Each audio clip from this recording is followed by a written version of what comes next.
James Bond भी commander है Royal Navy में, just to give you that twist. So I'm talking to a James Bond. huh? Yes, I will not say James Bond, but yeah, guy who holds the same rank. सबसे challenging कौन सा role रहा इन 21 सालों में? सारी दुनिया सो रही है, अराउंड 12:30-2 बजे रात को हम जनरली उठते हैं, हाँ, जाते हैं, अपना मिशन करते हैं. और मिशन में ऐसा है कि हम पानी की सतह से सिर्फ 50 मीटर ऊपर उड़ते हैं. उसके बाद डंक करते हैं, एक सोनार पानी के अंदर जाता है जिसको हमारे पीछे बैठे टैको और सेंसर सुनते हैं, और हम वो मिशन कंप्लीट करके वापस आते हैं. तो वो इतना चैलेंजिंग है कि मेरे ख्याल से उससे ज्यादा चैलेंजिंग मुझे कुछ लगा नहीं. हमने वो सिमुलेट करा था दुश्मन का जहाज, और हम उसको ढूंढने के लिए निकले. जब हम ढूंढने के लिए निकले तो हमारे पास जो टास्किंग था, जो प्लान था, वो प्लान आपको पता है कि सारे प्लान आप बना लीजिए, बट अगर मर्फी स्ट्राइक करता है तो कोई प्लान नहीं काम करता था. ऐसा ही कुछ हुआ, उसी वक्त प्लान करना होगा. हाँ बिल्कुल. सो हमारा फ्यूल कैलकुलेशन थोड़ा सा गलत हुआ. And look at the history of the navy, second world war वगैरह अगर आप देखेंगे तो नेवी हमेशा मर्चेंट वेसल्स को भी मार सकती है जी. सो हमारे यहाँ ये सिविल शिप्स को मारना अलाउड है, जबकि आर्मी और एयरफोर्स सिविल एयरक्राफ्ट को नहीं टच करती है. तो जैसे आप गाड़ी पार्क करते हैं, तो अगर पार्किंग स्पेस जितना है उतना ही मेरे पास हेलीकॉप्टर लैंड करने की जगह है. आप ये सोचिए, जहाज भी चल रहा है, हेलीकॉप्टर भी चल रहा है, जहाज भी डोल रहा है, रोल पे जिया हो रहा है, उसमें टच डाउन करना है. So naval aviators are special. हमारा देश 3 तरफ समुद्र से घिरा हुआ है. कितना रिस्की है ये तीनों तरफ समुद्र से घिरा होना? एज अ नेवी ऑफिसर आप कौन से एरिया को सबसे ज्यादा सेंसिटिव मानते हैं? कहाँ सबसे ज्यादा दिक्कत है या हो सकती है? मैं आपको इस क्वेश्चन का आंसर के लिए थोड़ा सा डेप्थ में जाने की कोशिश करूंगा कि 26/11 आपको याद होगा, मुंबई अटैक. यस, उसके आतंकवादी जो थे वो समुद्र के रास्ते से आए थे. राइट. उसके बाद से लेकर अब तक आपने इंडियन नेवी को कितना बदलते हुए देखा? 26/11 was a big I will not say setback but a lesson to learn. जिंदगी कैसी होती है पानी के अंदर एक नेवी ऑफिसर की? So पानी की दुनिया ऐसी है सर, सनराइज सनसेट का हमें कई लोगों को पता भी नहीं चलता, स्पेशली जो हमारे इंजन रूम और इलेक्ट्रिकल वाले हैं, वो कई दिनों तक सूरज नहीं देखते, बिकॉज उनका काम पानी की सतह से नीचे इंजन रूम वगैरह में है, मशीनरी कंपार्टमेंट्स में है. तो हमें को सनराइज सनसेट लाल कलर से पता चलता है. जब सनसेट होता है तो हमारे शिप के कलर के सारे लाइट्स, जो इंटरनल लाइट्स होते हैं, वो रेड हो जाते हैं. मूव करने के लिए हमें इंजन्स चाहिए, देखने के लिए हमें रडार, सोनार, हर तरह के नेविगेशनल एड्स चाहिए. फाइट करने के लिए हमें वेपन सिस्टम चाहिए, फाइट करने के लिए हमें रडार्स चाहिए, फाइट करने के लिए हमें हेलीकॉप्टर्स चाहिए, फाइट करने के लिए हमें कम्युनिकेशन नेटवर्क चाहिए. सो ये सब चीजें एक उस छोटे से जहाज पे भर के काम करना एक अलग ही वो है. फैमिली लाइफ कैसी होती है एक नेवी ऑफिसर? हमारे को एक बहुत ही बड़ा डिसएडवांटेज है बाकी दोनों सर्विसेज से, कि cell phone doesn't work at sea. शुरू में तो जब मैं लंबी सेलिंग के बाद वापस आता तो मुझे जमीन पे नींद नहीं आती थी, बिकॉज हमारे बंक्स पाइप्स के पास में होते हैं जिसमें पानी हमेशा चलता रहता है, या एयर पास होती है, तो वो आवाजें गूंजती रहती है. हमें उस पर सोने की आदत होती है, तो हमें पिन ड्रॉप साइलेंस में सोने में दिक्कत होती है. कभी कभी जब दुश्मन से घिर जाते हैं तो क्या सिचुएशन होती है उस वक्त? बाहर से कोई मदद आ नहीं सकती, आपके पास जो कुछ है वो है, दुश्मन अपनी तैयारी के साथ है. आपने कहा कई बार प्लान ए फेल हो जाता है, बी, सी, डी फेल हो जाता है, तब क्या करते हैं? पानी के अंदर, समंदर के अंदर दुश्मन के अलावा भी क्या कोई दुश्मन होता है? आपका क्वेश्चन तो बहुत ही अच्छा है. दोस्तों, इस बात को कहने में मुझे बिल्कुल भी गुरेज नहीं है, और गुरेज होना भी नहीं चाहिए, फक्र होना चाहिए. मैं पूरे फक्र के साथ ये कह सकता हूं कि हमारे देश में अगर कोई सबसे बड़ा कारनामा करता है तो वो होती हैं हमारी forces, Indian air force, Indian army और दोस्तों इंडियन नेवी. आज मेरे साथ कमांडर रिटायर्ड राहुल वर्मा हैं, जो कि 21 साल भारतीय नौसेना में एविएटर के तौर पर रहे हैं. सर, सैल्यूट आपको. चलती हुई गाड़ी में सैल्यूट तो नहीं कर सकता, बट हाथ मिला के आपका बहुत बहुत स्वागत करता हूं कारनामा में. और सच ए इम्प्रेसिव पर्सनैलिटी हुआ सर. और मैंने देखा है, मुझे बड़ा इम्प्रेस करते हैं ड्रेस में जो जवान होते हैं इंडियन नेवी में. मैं भी जाना चाहता था, बट वो एक अलग कहानी है कि नहीं जा पाया. आप सर 21 साल इंडियन नेवी में एविएटर रहे, कमांडर रहे. किन किन भूमिकाओं में रहे आप, सबसे पहले तो मैं आपसे ये जानना चाहता हूँ। मैं शुरुआत में मैं तो ये कहूंगा कि ये जो कॉन्सेप्ट है ये हमारे जहाज की तरह है, हमारा जहाज भी चलता रहता है और हम काम करते रहते हैं। वैसे आपका कारनामा भी है, जो अरे, कार thank you, चल रहा है sir. और हम बात कर रहे हैं, Thank तो you, sir. It's quite similar and familiar environment for me to work in. अरे Well, I'm from NDA. I'm from 99th course of National Defense Academy, and I got selected for NDA, for the Navy, and then I joined Navy. So the Navy works slightly different from the other services. We had a rank called midshipman, which was like an on-job training. Okay Then we get commissioned. While जैसे हमारी performance होती है, हम कैसे करते हैं, हमारे आपस में कोर्समेट्स के बीच में क्या रैंकिंग होती है, उसके हिसाब से हमें अपॉर्चुनिटीज मिलती है। जी और मुझे अपॉर्चुनिटी मिली एक नेवल एविएटर बनने के लिए, जो मैंने अपने दोनों हाथों से ग्रैब की, बिकॉज हम सब उस जनरेशन से हैं जहाँ टॉप गन हमारे दिमाग पे बहुत छाया रहता है, और मैवरिक एक बहुत ही इंपॉर्टेंट पर्सनालिटी था हमारे जनरेशन की, जी and he was a naval aviator. James Bond भी कमांडर है रॉयल नेवी में, just to give you that twist. So I am talking to a James Bond. Yes, I will not say James Bond, but yeah, guy who holds the same rank. Yes So Indian James bond. India, thank you very much, but not, I'm not a James Bond for sure. So then I got selected to become an aviator. Aviation में हमारे यहाँ पहले हम Indian air force के पास जाते हैं, अच्छा। अपनी सिलेक्शन प्रोसीजर के लिए। सिलेक्शन के बाद हम उनके पास जाते हैं अपनी बेसिक फ्लाइंग करने के लिए, एंड Okay. फिर हमें विंग्स मिलते हैं, एंड हम उसके बाद बाइफरकेट ट्राइफरकेट होते हैं, डिपेंडिंग हम कहाँ जा रहे हैं, चाहे हम फाइटर उड़ाएं, चाहे हम फिक्स्ड विंग उड़ाएं या हेलीकॉप्टर उड़ाएं। अच्छा मैं नेवी में आना चाहता था और शिप्स में रहना चाहता था, तो इसलिए मैंने हेलीकॉप्टर्स चूज किया। एंड मुझे ये बात का बहुत गर्व है कि मैं सेकंड जनरेशन मिलिट्री ऑफिसर हूँ। जी मेरे फादर कारगिल की लड़ाई में 3D सिग्नल रेजिमेंट कमांड कर रहे थे लड़ाई के दौरान, एंड उन्होंने काफी, I think so he commanded for 5 years, and I was in India at that moment of time. अच्छा So coming from that background, I wanted to make a niche of my own, and इसलिए मैंने navy opt की और navy से helicopter. Helicopter training बहुत ही उम्दा किस्म की ट्रेनिंग होती है, और इसमें आपको बताना चाहूंगा कि मैं क्यों बोलता हूँ उम्दा, क्योंकि मेरे को विंग्स मेरे ख्याल से जुलाई 2004 में मैं सेलेक्ट होके फुल्ली क्वालिफाइड हो गया था हेलीकॉप्टर में, और फिर दिसंबर में सुनामी आया था, और मैं सुनामी में काफी लोगों को बचाया। एंड अगर आप लोगों को याद होगा तो विष्णु सोम सर आए थे कैम्बल बे में जी, और हमारे पास इतना टाइम नहीं था कि हमने इंटरव्यू था, उन्होंने एक पैच चलाया था टीवी पे कि जहां पे हमने बोला था we are here to work and we don't have time for interview, and that was the only patch which mister Vishnu Som kept on playing on NDTV, that the kind of work which we did. I got commended by the Indian Navy for that, and I was posted on aircraft carrier Virat that time. Okay. And I served on Virat for quite a long time till 2008. Then moved on to the destroyer INS Mysore. Then I went on to become a flight commander of a ship called INS Jamna, which is a hydro service ship, जिसका काम है हर हमारे areas की सर्वे करना, charts बनाना, maps बनाना, जिसका इस्तेमाल civil as well military करती है जी। उसको करने के बाद मेरे को मौका मिला मल्टी इंजन एयरक्राफ्ट उड़ाने के लिए। सो मैं इंडिया का उस जमाने का बेस्ट हेलीकॉप्टर के लिए सेलेक्ट हुआ, जिसका नाम है सी किंग, जो मिसाइल और टॉर्पीडो और डेप्थ चार्ज तीनों कर सकता है।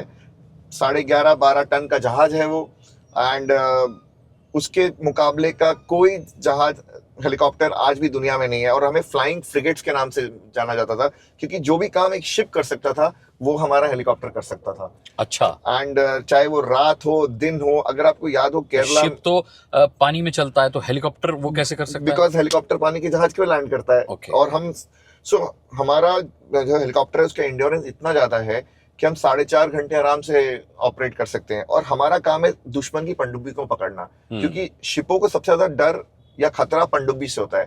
तो एयरक्राफ्ट कैरियर जो हमारा सबसे इंपॉर्टेंट जहाज होता है, उसको प्रोटेक्ट करने के लिए ये सीकिंग हेलीकॉप्टर रात को दिन में एक स्क्रीन बनाता है हेलीकॉप्टर के सामने, एयरक्राफ्ट कैरियर के सामने, और दुश्मन की सबमरीन को ढूंढता रहता है, और अगर मिल जाती है तो उसको डिस्ट्रॉय करने का पूरा इक्विपमेंट इसी के पास रहता है। ठीक है।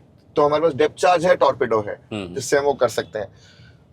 उसके बाद मुझे मौका लगा नेशनल डिफेंस एकेडमी जाने का, जो मेरा अल्मा मैटर है, वहां पे मैं स्क्वाड्रन कमांडर था।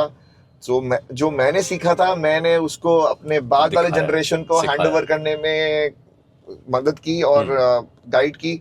उसके बाद मुझे मौका मिला इंडियन नेवी के थ्रू सेलेक्ट होके इजराइल जाने का to work on the new Herons and Searchers, जो अनमैन्ड इक्विपमेंट था। शुरू में मुझे बहुत ही बुरा लगा कि मैं एक हेलीकॉप्टर पायलट हूँ, मेरे पास इतने मेडल हैं, ये सारे क्वालिफिकेशंस हैं, बट हमारे सीनियर्स ने बोला कि फ्यूचर इज अनमैन्ड। आप सोचिए, हमने 2010-11 से अपने बेस्ट बंदों को अनमैन्ड सिस्टम्स में डालना शुरू कर दिया, तब कि इंडिया में उस समय अनमैन्ड सिस्टम्स के बारे में ना जान पता। आजकल तो हर कोई बोलता है हमने अनमैन्ड किया कर रहे हैं, बट उस जमाने में नहीं था। एंड इजराइल में जाके हमने सीखा। I did all my courses, whether it was internal pilot, external pilot, whether it was observer, mission commander, I was able to do that. Then I performed at par and I was given an opportunity to become an instructor. So I became an instructor also, and becoming an instructor is like वो teacher वाला जो feeling होता है वो बहुत अच्छा होता है कि आपने जो आपको जो आता है, जो आपसे इवॉल्व किया, वो आप नेक्स्ट जनरेशन को हैंड ओवर करते हैं, और वो फिर so you can see how they grow and do things, so you feel that satisfaction that you have taught somebody. पहले आप Rahul Verma as a commander बने और फिर आपने कई राहुल वर्मा तैयार किए। यही बिल्कुल आपने तमाम सारी भूमिकाएं अपनी गिनाई। मैं कॉम्बैट ऑपरेशंस के बारे में भी बात करूंगा, लेकिन मैं सबसे पहले जानना चाहता हूं राहुल जी कि सबसे चैलेंजिंग कौन सा रोल रहा इन 21 सालों में? Honestly helicopter flying in pitch dark night is one of the most difficult task to do, because pitch dark अंधेरे में दिखता नहीं है। अच्छा। समुंदर एक अलग ही कॉम्प्लेक्सिटी पैदा करता है। सो मैं चेतक में भी नाइट डेक था, और इसलिए मैं बता सकता हूँ आपको कि जो मतलब आपको जो पसीना आता है उस नाइट लैंडिंग करने के बाद, जब आप जाके रात को उड़ते हैं, जब सारी दुनिया सो रही है, अराउंड 12:30-2 बजे रात को हम जनरली उड़ते हैं, जाते हैं, अपना मिशन करते हैं। और मिशन में ऐसा है कि हम पानी की सतह से सिर्फ 50 मीटर ऊपर उड़ते हैं। उसके बाद डंक करते हैं, एक सोनार पानी के अंदर जाता है जिसको हमारे पीछे बैठे टैको और सेंसर सुनते हैं, और हम वो मिशन कंप्लीट करके वापस आते हैं। तो वो इतना चैलेंजिंग है कि मेरे ख्याल से उससे ज्यादा चैलेंजिंग मुझे कुछ लगा नहीं। But I will not take away the credit of unmanned systems also, because unmanned system का ये कॉन्सेप्ट है कि आप गाड़ी में बैठे नहीं हैं और गाड़ी चला रहे हैं। तो आपका जो फील वाला कॉन्सेप्ट है, जैसे आप गाड़ी चला रहे हैं, आपको फील आ रही है ना, आपको पता चल रहा है, वो फीडबैक इज थ्रू इंस्ट्रूमेंट्स। सो पूरा डिजिटल है। तो वो जो है, आपको वैसे भी वो एक आधा सेकंड लेट ही मिल रहा है इन्फॉर्मेशन, एंड आपको रिएक्ट करना है। और आपको चाहे एयरक्राफ्ट इमरजेंसी है या एयरक्राफ्ट का जो जिसके ऊपर वो स्पाई कर रहा है या जो देख रहा है, वो सब चीजों के लिए you have to play that ball and you have to be ahead of the aircraft. So I think so these are two most challenges things which I have experienced in my life. आपने अभी कहा कि helicopter उड़ाते पर जो पसीना आया, इसी से रिलेटेड मेरा अगला सवाल ये है कि कोई ऐसा कॉम्बैट ऑपरेशन आपने किया, कोई ऐसा फियर्सफुल इवेंट रहा इन 21 सालों के दौरान जब लगा हो कि अब जान नहीं बचेगी, जान पर बनाइए? एक्चुअली कॉम्बैट ऑपरेशंस मैंने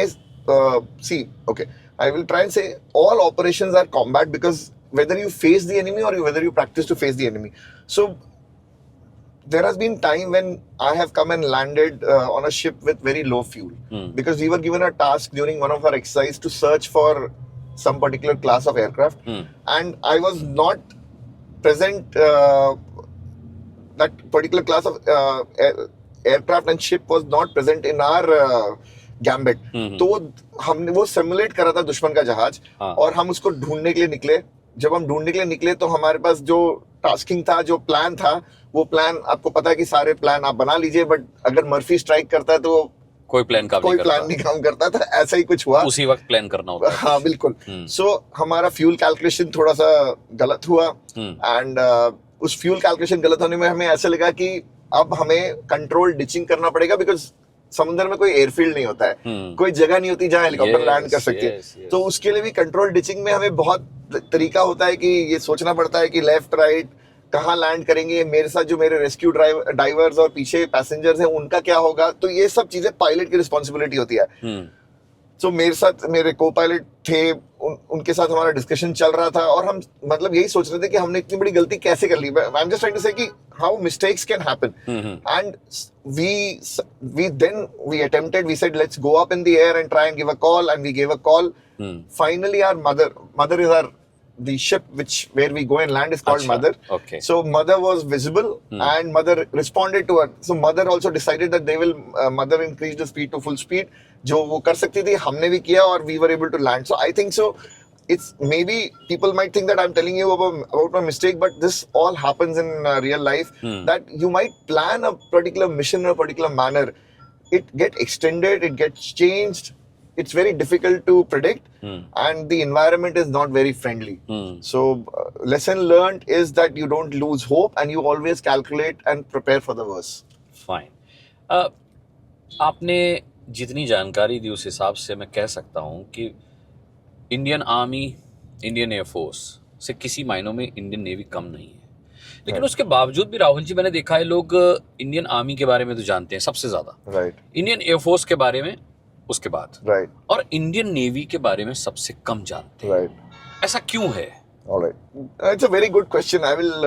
मैं इसके बहुत ही सिंपल आंसर है. हाँ. हम जो काम करते हैं वो समुद्र में करते हैं और समुद्र में नॉर्मल आदमी नहीं होते हैं. तो हमारी जाबाज किससे हम जो मेहनत करते हैं और जो हम करवाते हैं अपने दुश्मनों की पसीने छुड़वाना वो शायद पब्लिक डोमेन में अब आना शुरू हुआ है. जैसे अभी थोड़े दिनों पहले कोस्ट गार्ड ने एक पाकिस्तान नेवी की शिप को खदेड़ा अपने मछुआरों को बचाने के लिए.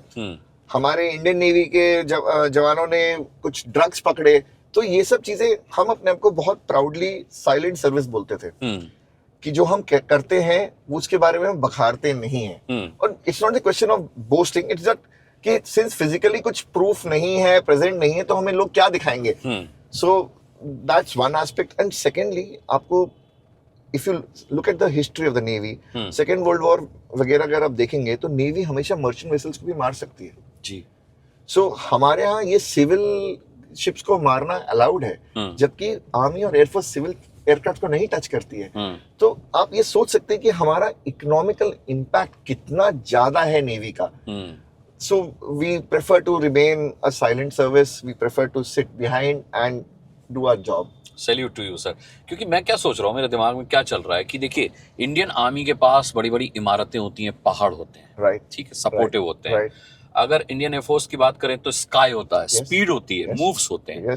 बट इंडियन नेवी के पास इनमें से कुछ नहीं होता. अभी आपने बातचीत में कहा कि हेलीकॉप्टर लैंड कराना समुद्र में आसान नहीं है क्योंकि समुद्र में जमीन नहीं है. उसके लिए आपको मदर ढूंढना पड़ेगा, है ना. तो कितना मुश्किल है सर ये. मैं आपको समझा सकता हूँ. जैसे आप गाड़ी पार्क करते हैं, तो अगर पार्किंग स्पेस जितना है उतने ही मेरे पास हेलीकॉप्टर लैंड करने की जगह है. आप ये सोचिए, जहाज भी चल रहा है, हेलीकॉप्टर भी चल रहा है, जहाज भी डोल रहा है, रोल पिच यॉ हो रहा है, उसमें टच डाउन करना है. So naval aviators are special, I will just say that. And there is no comparison between what Air Force does, what Army aviators do, or what Naval aviator do, but that is what we are trained for.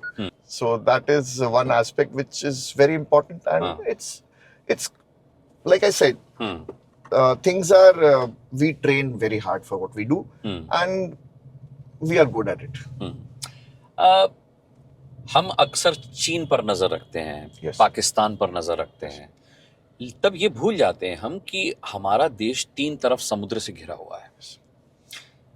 कितना risky है ये तीनों तरफ समुद्र से घिरा होना. As a navy officer आप कौन से एरिया को सबसे ज्यादा सेंसिटिव मानते हैं? कहाँ सबसे ज्यादा दिक्कत है या हो सकती है?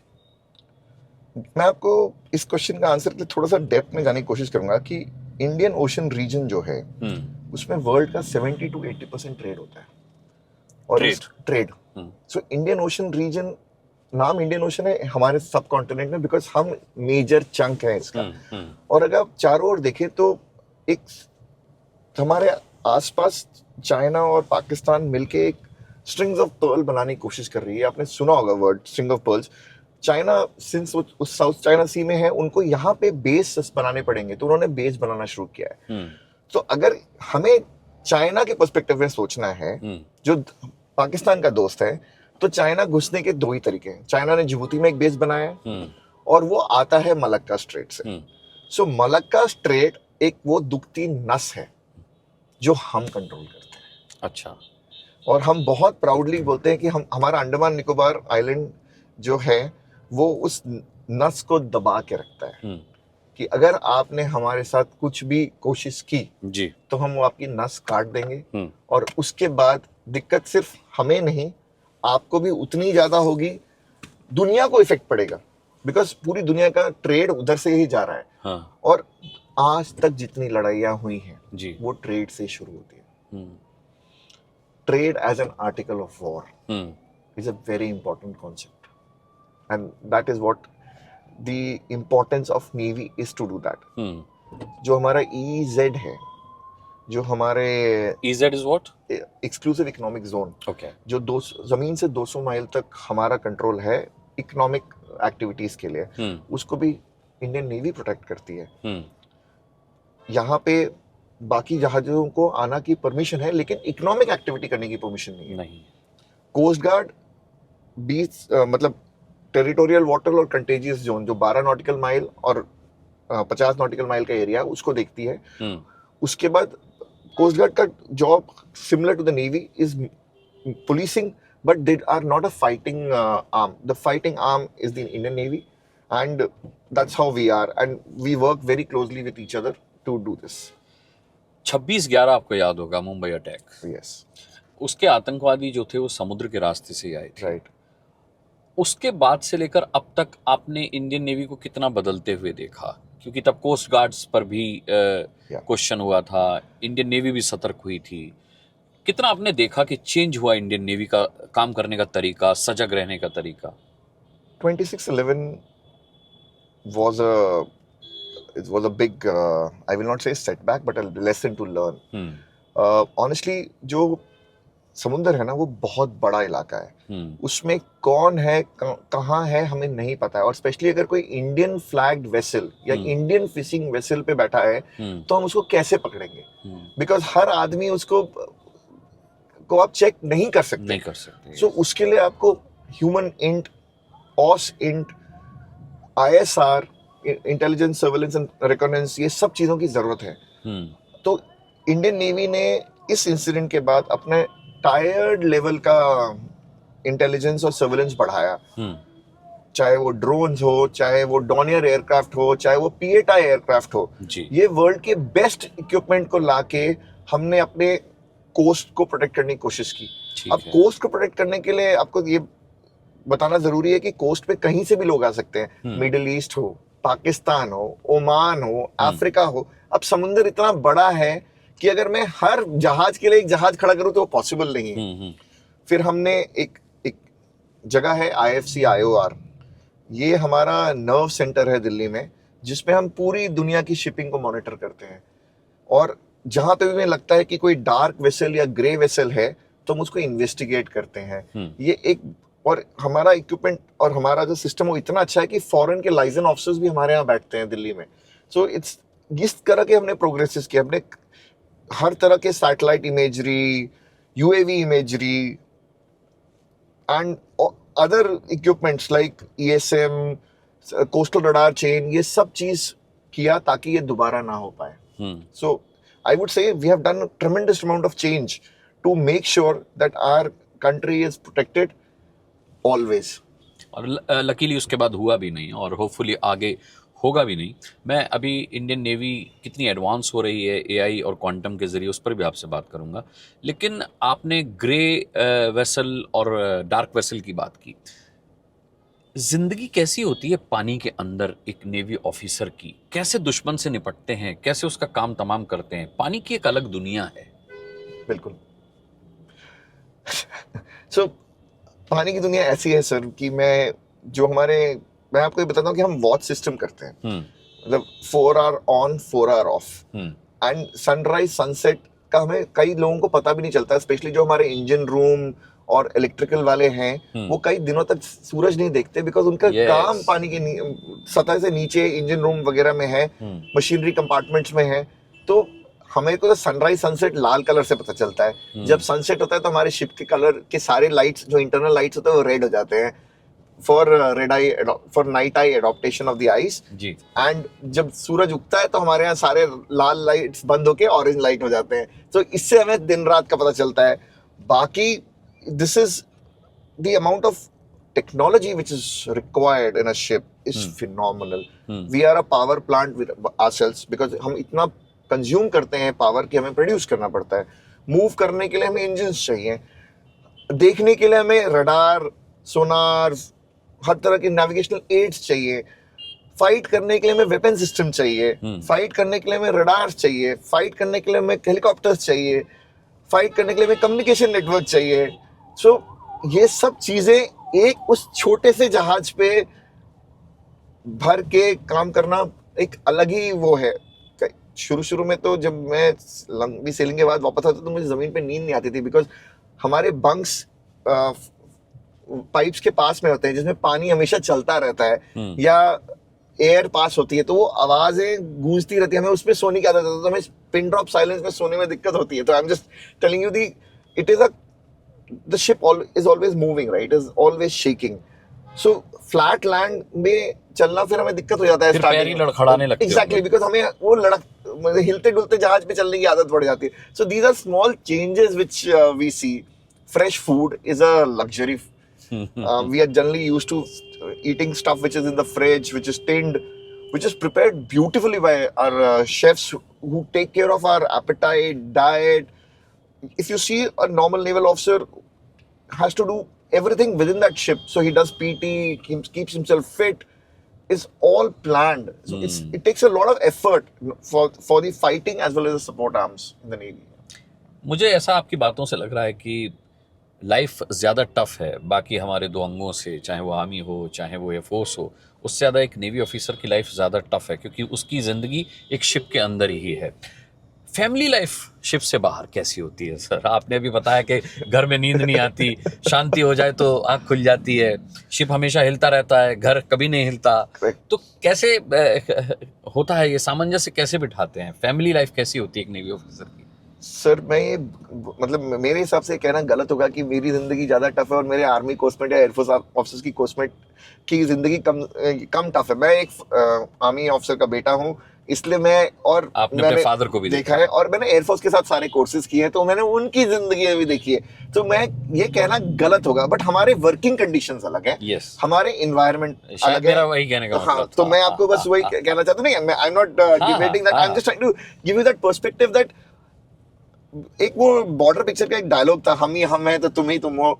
हम सब एक ही देश के लिए काम करते हैं और इसमें कोई ऊपर नीचे नहीं है, हर आदमी का एक रोल डिफाइंड है और हम वो रोल पूरा करते हैं। नाउ आपने मेरे से क्वेश्चन पूछा कि घर, हमारे को एक बहुत ही बड़ा डिसएडवांटेज है बाकी दोनों सर्विसेज से कि cell phone doesn't work at sea. मैं आने वाला था इस सवाल पर। हमारी फैमिलीज हमारे से टच में नहीं रह पाती थी, ये प्रॉब्लम बहुत ज्यादा था। सो लाइक मेरी अपनी सिस्टर की मैरिज फिक्स हुई तो मेरे डैड का टेलीग्राम मुझे मिला तकरीबन 1 महीने बाद, because when we entered the port our mails come to the port where we had entered and I was told that my sister is getting married. So these are the problems and people come to know, but over the years I'm telling you our leadership is so progressive. They have now made some arrangement that people can get to know if there is an urgency at home. Acha. And people, my seniors who were in the Navy, who are presently in the helm of affair, they understand in today's world communication and being connected with the family is so important.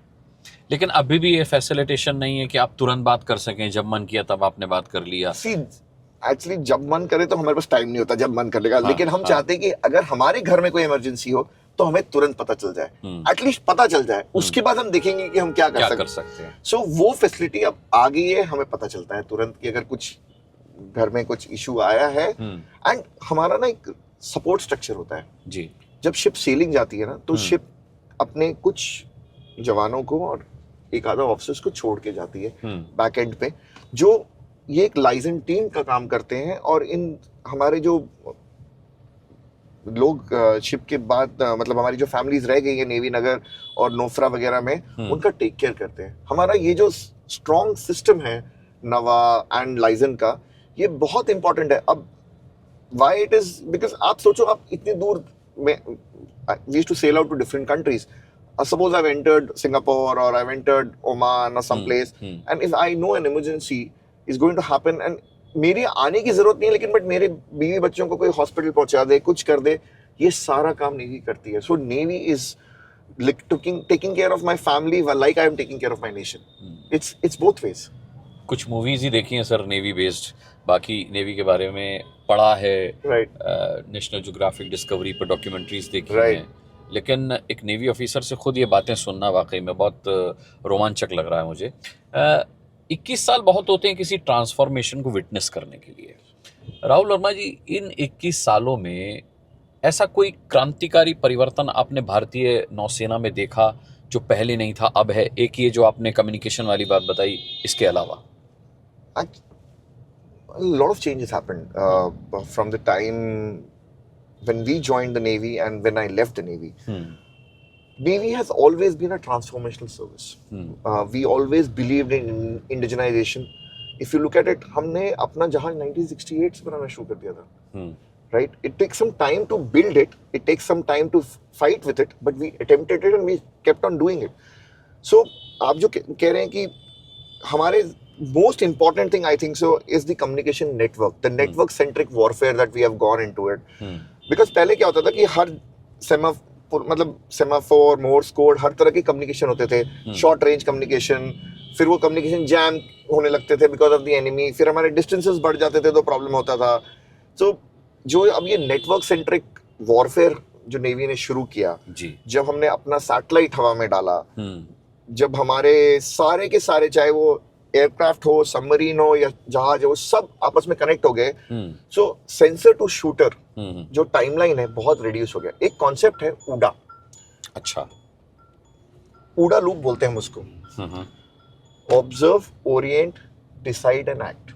अच्छा, ये उडा is a abbreviation. ये एक American fighter pilot ने ये बनाया था. अब इस उडा लूप की बहुत इंपॉर्टेंस है.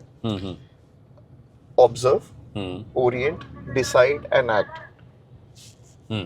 आप ये तभी कर सकते हैं जब आपके पास या तो इंफॉर्मेशन हो या डिसीजन लेने की कैपेबिलिटी साथ में हो, और फिर लड़ाई कर एक्ट, इमीडिएटली एक्शन.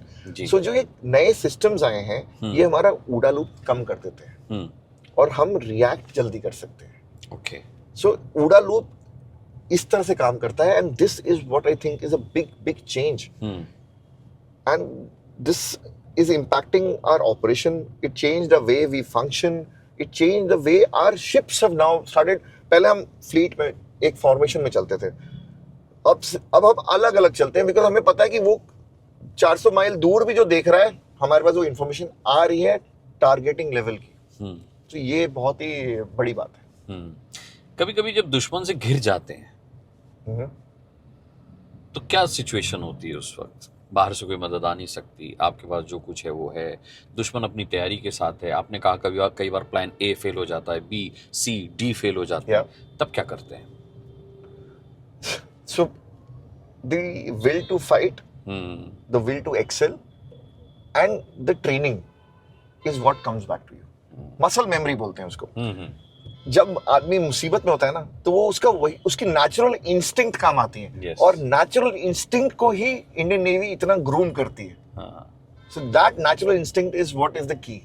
अच्छा, मैं देख रहा हूँ कि ये सब बताते पे ना आपके रोंगटे खड़े हो रहे हैं फेस के. मैं देख रहा हूँ कि आप बहुत एक्साइटिंग वे ऑफ टॉकिंग है आपका, बहुत एक्साइटेड फील कर रहे हैं आप. आपने सर रिटायरमेंट क्यों लिया? मतलब एक तो ये होता है कि वॉलंटियरी रिटायरमेंट ले लेते हैं, राइट. एक ये होता है कि जवान इतना इंजर्ड हो जाता है कि फिर वो सेना में रहने के लायक नहीं रहता. अब आपकी रिटायरमेंट की वजह क्या थी? Sir, honestly I really love the Navy. Today also if you read whatever I write and whatever I say, मैं 12वीं पास करके इंडिया से गया था. ठीक है, करेक्ट, इंडिया ज्वाइन किया. उसके बाद आज मेरे पास जितनी भी डिग्रीज हैं, सब कुछ जो भी पढ़ाई की मैंने, और जो भी मेरी आज सब्जेक्ट मैटर एक्सपर्ट या जो भी लोग मुझे बोलते हैं, वो सिर्फ नेवी के कारण है. राइट. सो नेवी एक ऐसी सर्विस है जिसने मुझे हर चीज का मौका दिया. किसी चीज में कोई कमी बेसी नहीं होने दी. मेरे टैलेंट के हिसाब से मुझे काम दिया जी. जब, और आपने मेरे से सही जवाब पूछा कि मुझे जब नेवी से इतना प्यार है तो मैंने नेवी छोड़ी क्यों. सर, मुझे in 2010 I had a medical problem. I have an autoimmune disease.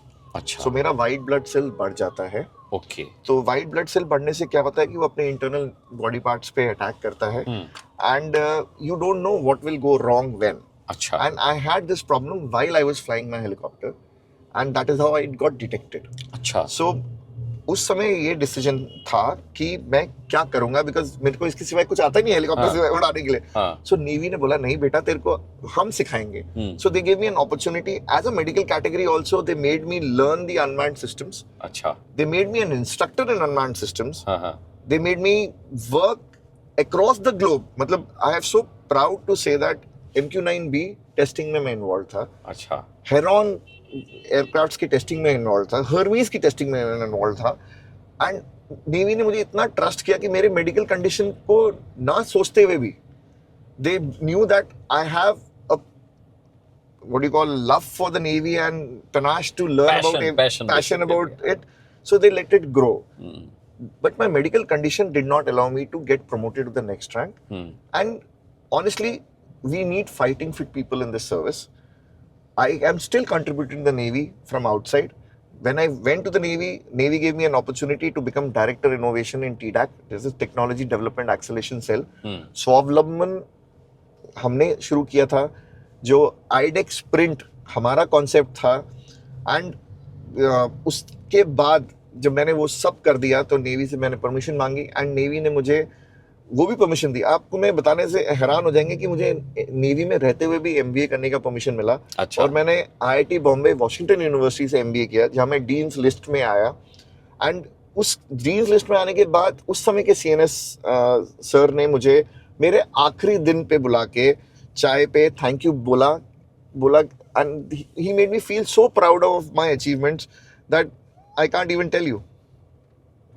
So with all this, don't you think that I will have this goosebumps coming in my hand when I talk about वही this मैं feel service कर रहा हूँ, जी. जिन्होंने मुझे इतनी ताकत और काबिलियत दी कि आज मैं अपने चाहे नेवी के बाहर भी हूँ मैं आप जैसे लोगों से बात कर सकता अरे हूँ. सर, मेरा सौभाग्य है कि मैं आप जैसे लोगों से बात कर रहा हूँ. बहुत अच्छा लगता है. मैं कभी कभी स्टूडियो में भी होता हूँ और इंडियन आर्मी से, नेवी से, एयरफोर्स से लोग आते हैं किसी पैनल डिस्कशन में, तो I feel so proud talking to them and same I am feeling talking to you.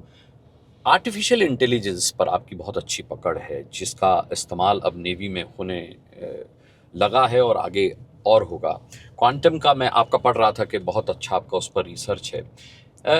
Intelligence जो लोकल इंटेलिजेंस है उससे वॉरफेस बदल रहा है सर. Right. अभी हमने देखा हिजबुल्ला के जिस तरह से अटैक किया गया, Right. उस तरफ हम देख रहे हैं कि आर्टिफिशियल इंटेलिजेंस का भी इस्तेमाल हो रहा है. Right. ये इंडियन नेवी में किस तरीके से कारगर हो सकता है, कैसे ब्लेस्ड हो सकती है इंडियन आर्मी इससे? It's a good question, sir. Like AI, what it does is it is supporting the decision maker. It is allowing you to filter. Yes. Abhi, let's talk about sea. We're talking about the Navy per se. So, समुंदर में इतने जहाज, fishing vessels और सब अपने rule follow करते हैं. लेकिन है तो वो वहीं पे, हमें नहीं पता उसके बारे में. हम इसको फिल्टर आउट करना पड़ेगा. कैसे करेंगे? या तो मैं हर जगह एक एक जहाज को इन्वेस्टिगेट करूं, which is very difficult, time consuming. So that is where the artificial intelligence comes and helps us. Okay. It filters out and increases the probability of catching the wrong person less. Negatively statement मैंने आपको बताया, मैं फिर से समझाने की कोशिश करता हूँ कि 1000 जहाज हैं, 1000 में हमें 1000 को मैं चेक नहीं कर सकता. तो मैंने कुछ पैरामीटर्स डिफाइन कर दिए हैं, तो उसमें से 990 हट गए. तो अच्छा. अब रह गए 10. हाँ. इन 10 को मैं इन्वेस्टिगेट करूंगा. हाँ. और इस 10 में से कोई ना कोई अगर गलत काम कर रहा है तो मैं उसको पकड़ लूंगा. हाँ. लेकिन 1000 को तो नहीं कर सकता हूँ. हाँ. तो ये एक बहुत ही इंपॉर्टेंट एस्पेक्ट है आर्टिफिशियल इंटेलिजेंस का. दूसरा, आईडेक्स में हमने इंडियन स्टार्टअप्स को बोला कि आप ऑटोनोमस बोट्स बनाइए. इम्पैक्ट ऑफ ऑटोनोमस बोट हमने यूक्रेन वॉर में देख रहे हैं कि रशियन जहाजों को यूक्रेन के ऑटोनोमस बोट्स कैसे डिस्ट्रॉय कर रहे हैं एंड उनको डिफेंड करने में कितनी मुश्किल रहती है. सो हमारे यहाँ भी 3-4 कंपनियां हैं जिनको इंडियन नेवी ने आईडेक्स स्प्रिंट के दौरान बोला कि प्लीज आप हमारे लिए ऐसा कुछ बनाइए, बिकॉज उनमें कैपेबिलिटी है बनाने की. एंड इंडियन नेवी का दूसरा एक कॉन्सेप्ट है कि हम पार्टनरशिप में विश्वास रखते हैं. हम किसी को वेंडर नहीं वगैरह नहीं बोलते। अच्छा। हमारे लिए जो काम करता है हाँ। वो हमारा, हम उसमें स्टेक होल्डर हैं। ठीक है। मतलब अगर आपको दिक्कत भी आ रही है तो हम अपने ऑफिसर्स को भेजते हैं आपके यहाँ, जो आपको एग्जैक्टली समझाएं कि क्या हमारे को चाहिए। Because see stakeholder management एक एस्पेक्ट है और जो प्रॉब्लम स्टेटमेंट है उसको समझना एक अलग एस्पेक्ट है। अब हम इंग्लिश में लिख के भेज देंगे, English is a very funny language, Amitabh Bachchan ने भी बोला है तो आपको समझ अलग आएगा, मुझे अलग आएगा, मैंने इंग्लिश अलग तरीके से लिखा है, तो हम उसको रिजॉल्व करने के लिए हम अपने ऑफिसर्स, मेन, हर आदमी को डिप्यूट करते हैं, जब जिसको हम पार्टनर डिक्लेयर करते हैं। Okay. Which is very unique by itself. Now AI में इतना डेटा सेट है, हमारे पास हर जगह की कंट्री के इक्विपमेंट है, चाहे रशियन है, चाहे अमेरिकन है, इजरायली है, उनको सेम लेवल पे लाके हमारे लिए काम कराना है। वो भी आर्टिफिशियल इंटेलिजेंस करता है, उसको हम सेंसर फ्यूजन बोलते हैं। फिर हाइपर स्पेक्ट्रल इमेजिंग जो सैटेलाइट से आती है, वो भी अलग अलग कंपनीज की अलग अलग आईसीडीज की आती है। हम उनको एक कैसे करें, उनको एक टाइम जोन में कैसे फिट करें। कहने के लिए तो है कि वो एक ही जगह की पिक्चर है, बट वैसा होता नहीं है, and it is very difficult to do it. We are taking help of AI there also. So AI is next big thing, and जो भी एआई पे ज्यादा कमांड करेगा वो अपनी नेक्स्ट वॉरफेयर में, I will not say win the war, but he will be at an advantageous position. And so Indian Navy is not leaving any steps behind from keeping this advantageous situation toward ourselves. Okay. एक बहुत important aspect है quantum computing, Right. और cryptography. Right. रक्षा के क्षेत्र में मैं ऐसा मानता हूं कि गेम चेंजर साबित हो सकते हैं। Right. सबसे पहले तो मैं आपसे चाहूंगा कि आप ये बता दें कि क्वांटम कंप्यूटिंग क्या होता है और क्रिप्टोग्राफी क्या होती है हमारे दर्शकों के लिए। Okay. So cryptography से स्टार्ट करते हैं। is like encryption. बहुत ही लेमन तरीके से समझाने की कोशिश कर रहा हूँ। मैं आपसे बात कर रहा हूँ तो मैं डायरेक्ट मीनिंग बातें कर रहा हूँ। अगर मैं इस हर शब्द का अलग मीनिंग रख के एक कोड बना दूं कि राहुल वर्मा बाएं जाएंगे, अब इसमें राहुल वर्मा का नाम की जगह मैं लिख दूंगा कि ये कार लेफ्ट मुड़ेगी, तो ये इस तरह से हम अपने आप को क्रिप्टोग्राफी वो कर सकते हैं डिफाइन। अभी डिफरेंट टाइप के इंक्रिप्शंस होते हैं। AES 256 is a very common encryption available on Google. Most of our bank payments are encrypted at that level. So ये इसलिए किया जाता है कि हमारी इंफॉर्मेशन हैक ना हो सके। Okay. हम जो बोल रहे हैं, जो कर रहे हैं, वो दुश्मन को ना पता चले, या फॉर दैट मैटर हैकर को ना पता चले। सो वो डिफरेंट फॉर्म्स के होते हैं, इसको हम जनरली क्रिप्टोग्राफी कर सकते हैं। Quantum is smallest form of photon movement. Okay. Right. हर चीज क्वांटम में ब्रेक डाउन की जा सकती है। क्वांटम पानी के अंदर भी होता है, हवा में भी होता है, हर जगह क्वांटम है। लेकिन सबसे बड़ा प्रॉब्लम है कि उस क्वांटम को हार्डवेयर बनाना, उसको देखना, फिर उस पे एआई बिठाना या उस पे सॉफ्टवेयर बिठाना। मतलब क्वांटम होता क्या है? It's a mathematically defined small unit. अच्छा। Which जैसे हमारे इलेक्ट्रॉन फोटॉन्स होते थे, अच्छा, उस तरह से क्वांटम भी होता है। ओके। वो इलेक्ट्रॉन फोटॉन के नीचे लेवल में चला जाता है। अगर आपने मूवी, वो क्वांटम मेनिया मूवी आई थी जिसमें एंट मैन था, मतलब मैं हमारे यंग श्रोताओं के लिए जो मार्वल कॉमिक्स को इतना और मार्वल की मूवीज देखते हैं, वहां से मैं कंपेयर करने की कोशिश कर रहा हूँ। सो उसमें क्या होता है कि any type of disturbance at that level can be monitored or can be observed. So hiding becomes a difficulty. Okay. So whether you want to create stealth aircraft, uska counter is quantum radar. अच्छा। Underwater submarine, so you need a quantum thing. Then comes quantum coding. So you have got quantum key generation, जो cryptography में इस्तेमाल होती है. So the use cases are like AI across the board. You cannot say that I will not be able to use it in this particular game. This can help in all the aspects, but there is a lot of study required, a lot of research required. So we are walking that path slowly. Right now the focus is more on AI, and then the quantum is at the back end. मतलब AI पर कभी भी Indian forces पूरी तरह rely नहीं करेंगी, depend नहीं होंगी, या हो सकती हैं? Okay, so there is a concept called human on the loop, in the loop, at the loop. So as of now, rules of engagement जो जिनेवा कन्वेंशन से आता है, उसमें ethical killing, tit for tat, इस तरह की conditions required हैं। अभी हम चाहें कि मशीन आदमी को मारे, इसके ऊपर रिसर्च और रेगुलेशन बन रहे हैं दुनिया में। हाँ। कि हम नहीं चाहते हैं कि आदमी डिसाइड करे कि मतलब मशीन डिसाइड करे किस आदमी को मारना है।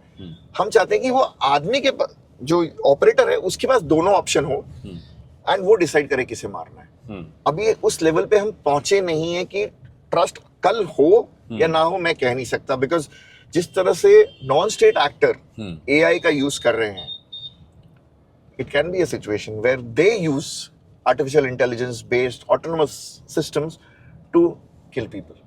And then the world will really change, because it might move out that the states which are governed democratically, which are more people friendly, also start using AI towards this kind of autonomous operation. As of now, today, India doesn't believe in it. We have AI to support the commander to take a decision, but not take a decision on its own. ठीक है, तो मतलब आप ये मानते हैं कि AI के बारे में तो आपने बता दिया, क्वांटम कंप्यूटिंग और क्रिप्टोग्राफी गेम चेंजर साबित हो सकती है। Correct. You believe this? I believe in that. I believe it so much that I've been writing about it and trying to educate in my way whatever I can, that our youngsters and the startups should start working toward this particular kind of and let's make India the global hub for quantum. And more research should happen here. Unmanned जहाजों की आपने बात की थी, Right. Unmanned सतही जहाज Right. हम जिसे कह सकते हैं, और यूएवी Right. खासकर, Right. उसका परीक्षण अब हो रहा है, Right. है ना? आप इन प्लेटफॉर्म्स को स्पेशली हिंद महासागर के क्षेत्र में, Right. जब हम ऑपरेशंस की बात करते हैं, समुद्री संचालन की बात करते हैं, Right. तो कैसे बदलते हुए देखते हैं इस सिनेरियो में? सर, एक अनमैन्ड एरियल व्हीकल जो इंडियन नेवी इस्तेमाल करती है, वो हवा में 24 से 26 घंटे रहता है। वो 150 नॉटिकल माइल दूर, और अब तो हजारों नॉटिकल माइल सैटेलाइट कम्युनिकेशन के थ्रू कंट्रोल स्ट्रक्चर में वो 1000 माइल पे रहता है। आप सोचिए, आप 24 घंटे एक इलाके को अपने नजर में रख सकते हैं। इससे ज्यादा आपको क्या चाहिए? चिड़िया भी पड़ मारेगा या मछली भी बाहर कूदेगी तो आपका जहाज का कैमरा उसको पकड़ लेगा। और ह्यूमन स्ट्रेस और ह्यूमन फटीग इसमें इसलिए नहीं है क्योंकि ऑपरेटर तो जमीन पे बैठा है और वो हर 6 घंटे 4 घंटे में बदलते रहिए। यस। सो इसलिए जो वो चौकन्नापन है वो हमेशा रहता है। जबकि जो हवाई जहाज जाता है उसको हम पर्टिकुलर मिशन के लिए भेजते हैं। वो जैसे पीएटीआई है, 8 घंटे 10 घंटे रहता है पानी में जी, सर्च करता है और वापस आ जाता है। लेकिन उसके बाद हमारे सारे यूएवीज जो 24 घंटे 30 घंटे एक इलाके की निगरानी करते हैं, उनको कोई दिक्कत ही नहीं है। पीएटीआई जमीन पे बैठा है, जब जरूरत पड़ेगी तो हम पीएटीआई को लॉन्च कर देंगे, और यूएवी तो है ही देखने के लिए। So this is a big impact again from the human fatigue angle also. अच्छा लग रहा है मुझे ये सब सुन करके कि हम कितने एडवांसमेंट की ओर जा रहे हैं। बिल्कुल। लेकिन एक और बहुत बड़ा थ्रेट है, और वो है साइबर थ्रेट। राइट।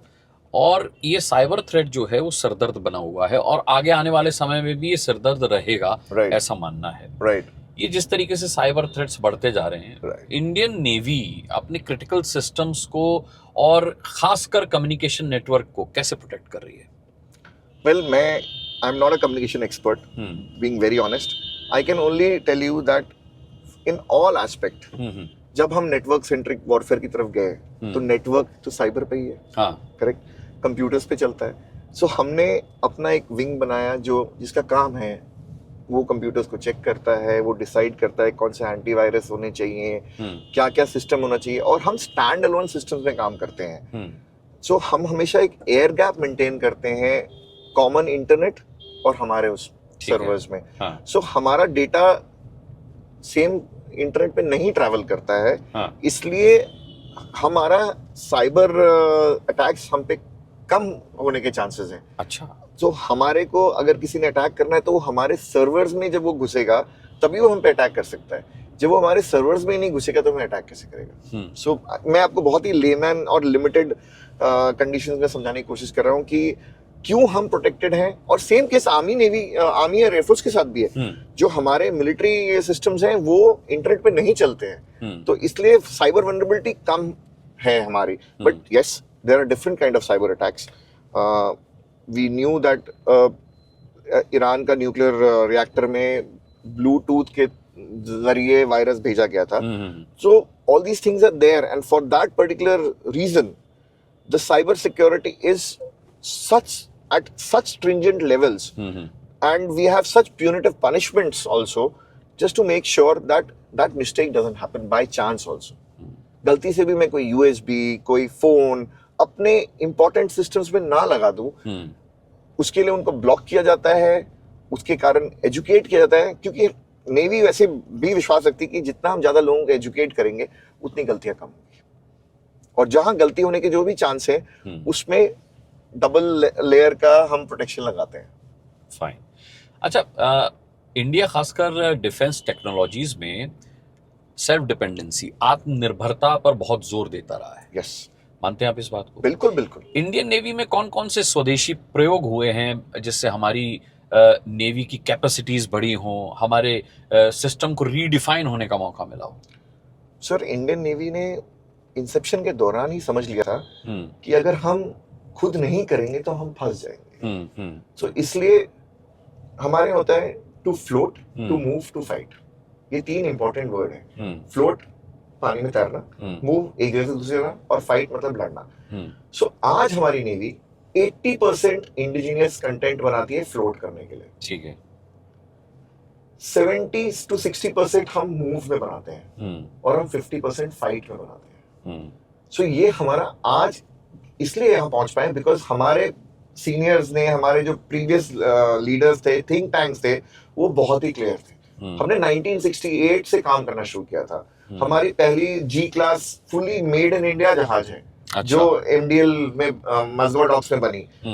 आप देख लीजिए, अभी हमारे जितने भी शिवालिक, विशाखापट्टनम, कोच्चि, जितने भी जहाज है वो सब मेड इन इंडिया है, एंड वो सब वर्ल्ड क्लास कंटेंट है उनमें। सो slowly and steadily we are going towards 100% indigenous, which is because क्या होता है, टेक्नोलॉजी इंप्रूव होती है।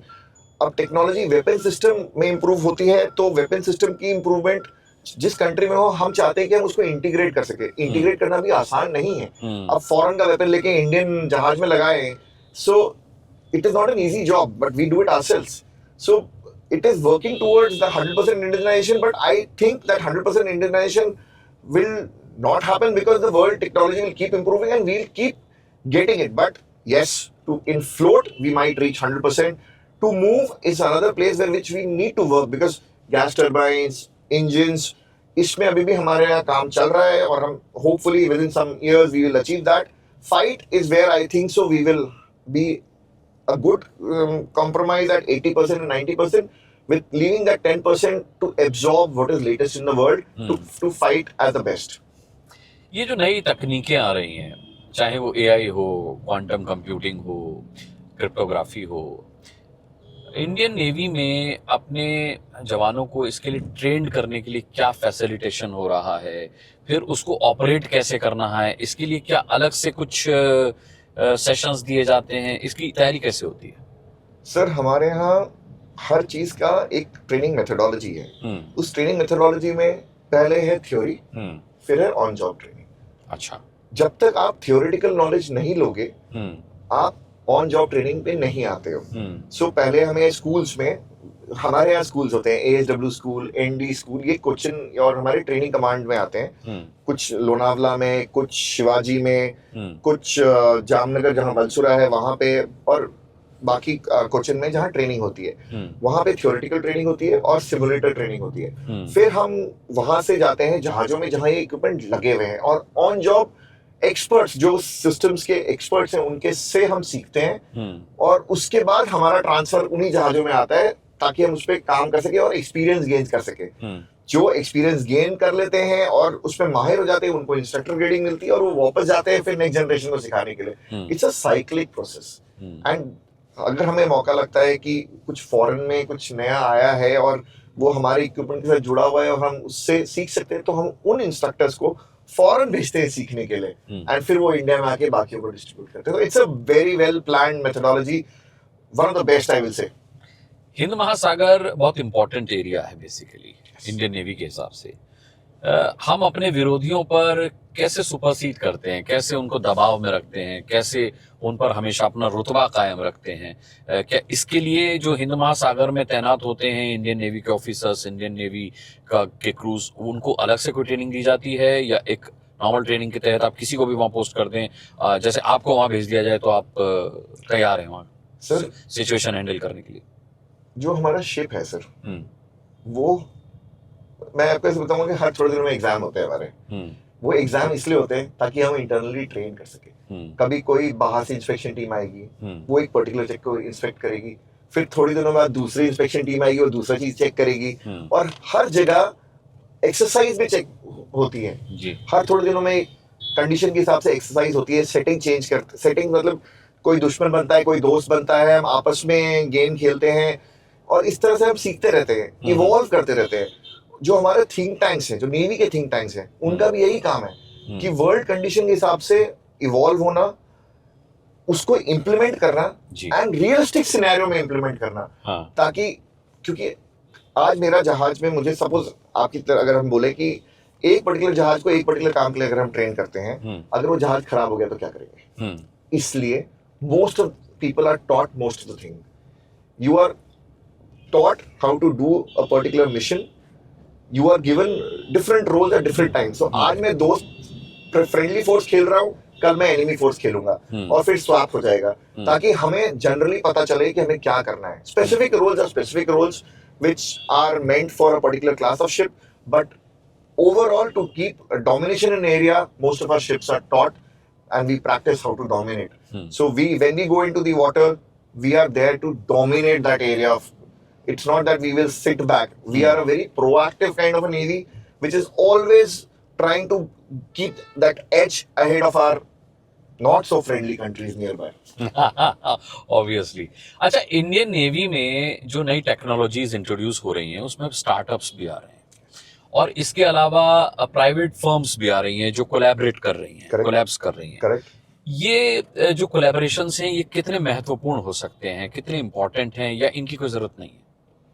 सर, सेल्फ ग्रोन टेक्नोलॉजी और सेल्फ ग्रोन इनोवेशन की सबसे ज्यादा जरूरत है हमें. और इसलिए जो मैंने आपको पहले भी बताया, आईडेक्स, स्प्रिंट, और जो नेवी है सॉवलमन सेमिनार्स करता है, और हम ये जो आपको पार्टनरशिप बोला, वो इसलिए है ताकि हम ये स्टार्टअप्स को बता सके हमारी प्रॉब्लम्स, और अगर ये स्टार्टअप्स हमारे प्रॉब्लम्स की सोल्यूशन निकाल सके तो बहुत अच्छा है. बिकॉज हर चीज डीआरडीओ अकेले नहीं कर सकता है, राइट. कई चीजों में हमारे जो ये यंग जनरेशन एंटरप्रेन्योर्स हैं, जो फॉरेन से ट्रेंड है, इंडिया के बेस्ट कॉलेजेस से ट्रेंड है, ये अलग तरीके से सोचते हैं. इनका फंडा है learn fast, fail fast, again to learn fast.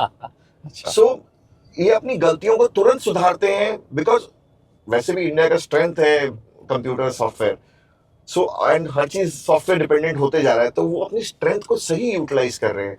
Hardware में जो कमियां हैं उसको भी वो सीख रहे हैं, बिकॉज चाहे वो IITs हो, NIITs हो, entrepreneurs are coming from all places. It is not that they are sitting in the best cities and metro.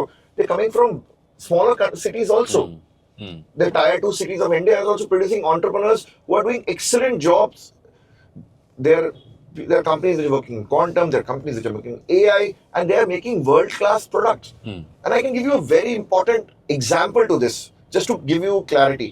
एक इंडियन नेवी का एक underwater laser based communication का एक कंपटीशन निकला था आईडेक्स चैलेंज में, जहां पे हमने 75 चैलेंजेस दिए थे अमृत काल के उपलक्ष्य में, और हमने बोला था उसको हम आईडेक्स स्प्रिंट बोलते हैं. उसमें underwater communication through laser का हमने एक चैलेंज डाला था. आप सोचिए इस साल इंडेक्स एक्स जो इंडिया यूएस का जो चैलेंज है, उसमें भी underwater communication laser based डाला है, और वही कंपनियां कॉम्पीट कर रही हैं जिन्होंने हमारे लिए कम्पीट किया था. लेजर से कम्युनिकेशन करने से बहुत फायदे हैं. Very difficult to jam, very difficult to hack, and very high data rate underwater. So आप ये सोचिए, हम उसी लेवल पे सोच रहे हैं जो अमेरिका सोच रहा है, और वो ही सेम स्टार्टअप्स जो उनके लिए काम कर रहे हैं हमारे लिए काम कर रहे हैं। सो अब आप मेरे ख्याल से समझ गए होंगे कि बिल्कुल, हमारे बिल्कुल। यहाँ जो ये Great. यंग जनरेशन है वो कितना काम कर रहा है। अभी रिसेंटली कोई ऐसी टेक्नोलॉजी इंट्रोड्यूस हुई है इंडियन नेवी में जो आपको लगता है गेम चेंजर साबित होगी? Well, quite a few, but I will give you an example which is available in public domain, autonomous boat. अच्छा, सब पब्लिक डोमेन में आ भी नहीं सकता। Yeah, so autonomous boats, अभी हमारी 3-4 कंपनीज हैं जो आईडेक्स की तरफ से ऑटोनोमस बोट्स बना रही हैं, और वो IMO level 4, IMO level is International Maritime Organization का एक लेवल 4 है, जिसमें एक लेवल का डिसीजन कैपेबिलिटी देना है बोट को, ताकि वो डिसाइड कर सके कि चाहे उसको लेफ्ट जाना है, राइट जाना है, खतरे में है, नहीं खतरे में है। और वो अभी थोड़े दिनों पहले, जैसे सागर डिफेंस की एक बोट है जिसने नेवी वीक के दौरान बॉम्बे से नीचे एक पोर्ट तक गई और वापस आई, कुछ 1600 नॉटिकल माइल या 1200 नॉटिकल माइल उसने फुल्ली ऑटोनोमस ऑपरेशन दिखाया है। अब आप सोचिए, अगर ये ऐसे बोट्स जिनका कॉस्ट कंपैरेटिवली कम है, जिसमें कोई आदमी फिजिकली नहीं बैठा है, वो हमारे देश की चारों ओर घूम रही है और हमें इंटेलिजेंस दे रही है, तो उसमें और कितना स्ट्रेंथ बढ़ेगा। हवा में यूएवी, जमीन में सरफेस पे यूएसवीज,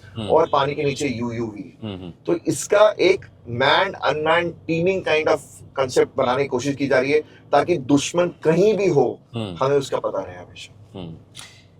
एक सवाल, पानी के अंदर, समंदर के अंदर दुश्मन के अलावा भी क्या कोई दुश्मन होता है?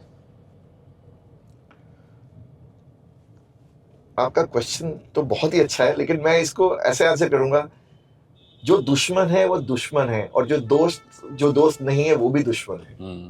तो इसलिए हमेशा सतर्क रहना पड़ता है कि हमारी बातें सिर्फ हमारे दुश्मन ही नहीं सुनना चाहता है, कुछ हमारे दोस्त भी सुनते हैं।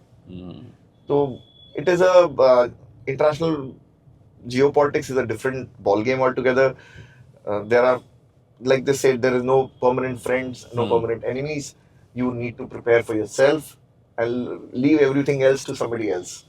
वाह, तो मुझे लगता है कि एक शानदार बातचीत हमारी और आपकी रही है। चलते चलते मैं ज़रूर आपसे ये जानना चाहूँगा कि अगर आपके मन में ऐसी कोई कहानी हो जो आप सुनाना चाहते हो इंडियन नेवी से जुड़ी हुई, जो आपको लगता है कि मैं नहीं पूछ पाया और आपको बतानी चाहिए, एक ऐसी दिलचस्प कहानी या कुछ ऐसा फनी कुछ जो शेयर किया जा सके। एक्चुअली सर, कहानियां बहुत होती है, लेकिन हमारे यहाँ लिमिटेशन है कि हम क्या कहानी शेयर कर सकते हैं। मैं आपको मतलब ऑनेस्टली एक मेरे पास कहानी है जो बहुत ही ज्यादा दिलचस्प है, बट उससे कुछ हमारा मतलब मैं वो शेयर नहीं कर पाऊंगा, लेकिन मैं आपको ये बताता हूँ कि सुनामी का इंसिडेंट बताऊंगा, because it had a big impact in the way I used to think. Yes, this was one bad event which happened, and we were operating off Campbell Bay. We were trying to take out rescue people, and it was such heartening to see when you land in Andaman Nicobar Island, and I'm talking about not today, 2004. Somebody was marshalling us, hand signal दे रहा था कि वहां land होना है। बोला यार, इस इलाके में नेवी का ट्रेंड बंदा कौन है जो हमें हैंड सिग्नल दे रहा था। सो वहां पे लैंड होने के बाद हमने पता किया, तो एक very old Sikh gentleman was there. अच्छा, must be 75-80 years old. He said, I asked him कि सर आपको ये हैंड सिग्नलिंग कैसे आता है? तो उन्होंने बोला, बेटा मैं नायब सूबेदार ये हूँ, और मैं 1965 की लड़ाई में था। अरे, और उसके बाद तो मैंने, सर आप खालसा हैं, आप तो पंजाब में सेटल होते हैं। बोलते हो हमें सरकार ने मौका दिया था यहाँ सेटल होने का, तो यहाँ पे हम सेटल हुए, और हमने हम हर आदमी को यहाँ सिखाया कि ये जो आउटपोस्ट है हमारे देश का वो कितना इम्पोर्टेंट है। सो एक जो रिटायर्ड पर्सनल है ना, वो सोसाइटी को इतना दे सकता है, और बिकॉज उसमें डिसिप्लिन फिक्स्ड है, वो इनग्रेन्ड है उसके अंदर। तो ये इंसिडेंट ग्रूमिंग है बिल्कुल। तो आप सोचिए, उसने उस गांव को ऐसा सो वेल ट्रेन करके, जिससे सुनामी के दौरान लोग, आप देखिए कहीं पे फूड पैकेट फेंके जाते हैं तो लोग भाग रहे होते हैं, उस गांव में कुछ नहीं था।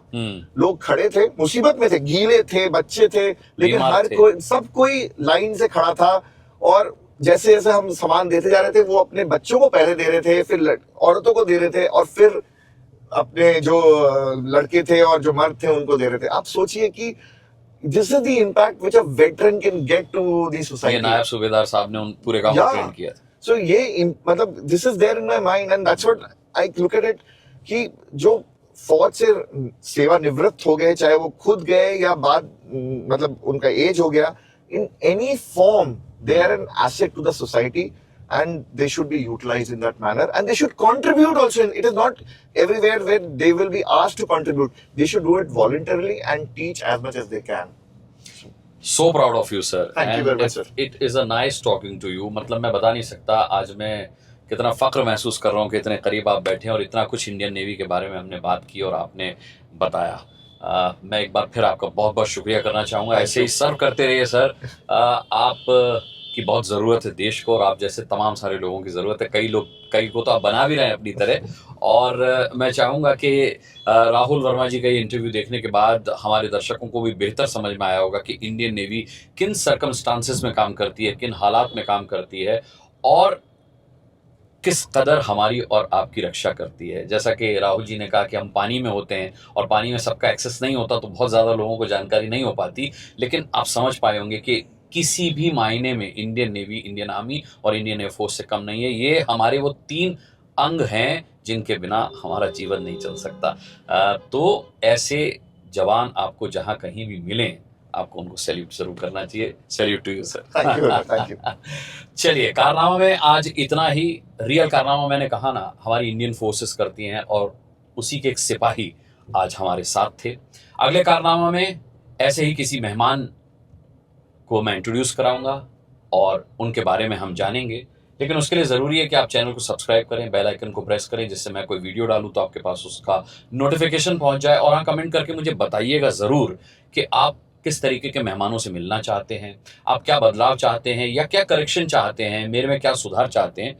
ये बहुत ज़रूरी है। देखिए, सब्सक्राइब करके आपका कुछ नहीं जाएगा, लेकिन मुझे बहुत कुछ मिल जाएगा। मुझे आपके कमेंट्स मिल जाएंगे, आपका एक सब्सक्राइब मिल जाएगा, और आपका अटेंशन मिलेगा, आपके सजेशंस मिलेंगे। आलोचनाओं का भी स्वागत है। अगर आप बुराई करना चाहते हैं तो वो भी कर दीजिए, मैं तो उससे भी सीखता हूँ। इंतजार कीजिएगा अगले कारनामा का। अगले कारनामा में ऐसे एक दिलचस्प मेहमान रूबरू होंगे जिन्होंने किया होगा कोई ना कोई कारनामा। तब तक के लिए अपना बहुत बहुत ख्याल रखिएगा। अभी के लिए इजाजत दीजिए। नमस्कार। बाय।